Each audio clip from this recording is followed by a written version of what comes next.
Hello, YouTubers, and welcome once again to the eastern wing of the Stinkbug Works, that super secret research and development division of Dr. Jet Laboratories. Today, we're going to talk a little bit more about the progress on the JetStepper, where it was, where it is, where it's going, and maybe final. So, as you remember, this is one of the earlier versions that I ran on a 2030 in-runner, and it was ballistic. It was just completely uncontrollable. It'd launch itself up, and there was no way I could keep it on the water. It was just grossly overpowered. So I went to a different system, and I made a little gearbox arrangement here on prototype number 4, and I ran a really small, super high kV motor, geared it down so I could turn a decent prop, and it actually worked out pretty well. I have a video somewhere of it running, and while it's not fast, it's not a real stinking dog, and you can see it's got some potential. Prototype number 5. This I built mainly as a test bed. There's a couple things I like about it, a couple things I don't like about it. I'll tell you what I don't like. The paper mache turned out a little bit heavy, and the gesso process that I used on it, it just didn't stick really well.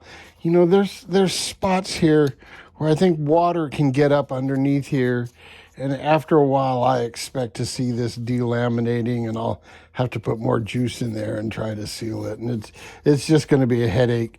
But it serves its purpose as a test bed in that I'll see if this motor works. I'm playing around with the turn fin. I made a longer bracket so I could move the turn fin back and play with locations and see if that makes any difference. This little drive shaft, to save money and weight. And I remember in the last episode I talked about this Teflon bushing that happens to fit 2mm shafts and runs really smooth, surprisingly smooth. And that leaves the option of 4mm props, 4mm threaded props, or 2mm threaded props. And this saves a ton of weight. These things, I think this one was all up, ready to throw in the pond, 8 ounces. So with the battery ready to go, throw it in the water. This one, I think this paper mache wound up being a bit heavier than this. So it's going to be heftier, but the drivetrain may be lighter. So we'll see. We'll see what happens there. But you want to keep these things as light as you can. Now, here's where I'm going in the future. Part of what I'm doing this whole challenge for is I want to see what's a good, cheap motor. So for this thing. So I'm making a final prototype. I'm going to finish it in the same process as this. I used water-based sanding sealer and then silk span. I put some silk span on it, wet out some silk span, put it on, painted more sanding sealer, and when that stuff dries, sand it, sand it, sand it. If you need to build up some edges, you can use a little strip of silk span and put that on with the water-based sanding sealer. It leaves a nice finish, works a whole lot better than the gesso. So the gesso, I wouldn't use that process again. So for those of you thinking about building one of these, don't bother with that. This works much better.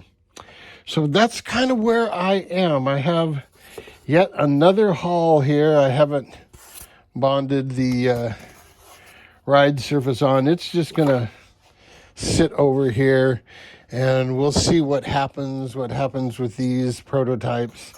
And if a bigger motor is the ticket, that will work. Oh, speaking of bigger motors, here's what I'm going to do. This haul is still seaworthy. It's got a servo. It's got a receiver. It's got a brushless speed control. I think I'm going to stick this little outrunner motor in here. I'll have to figure out some way to mount it. It mounts from the back here, so I'll make a little wood mount and glue it on there.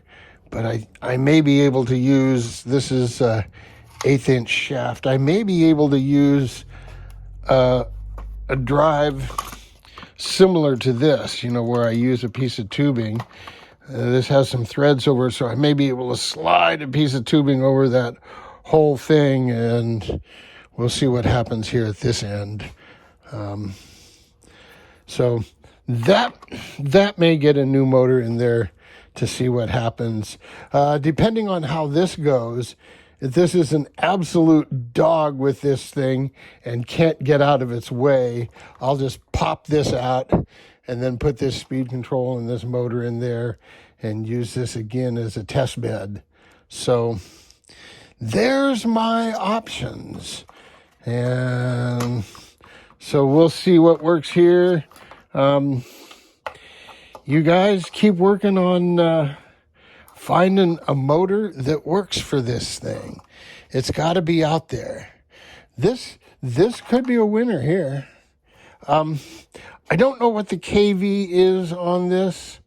I'll need some really powerful magnifying glasses to give you an answer, but I think it's reasonable. I think it's around 2,500 to 3,500, somewhere around there. And these little outrunners, they got plenty of torque, so it should spin a 26 millimeter prop. So there you go.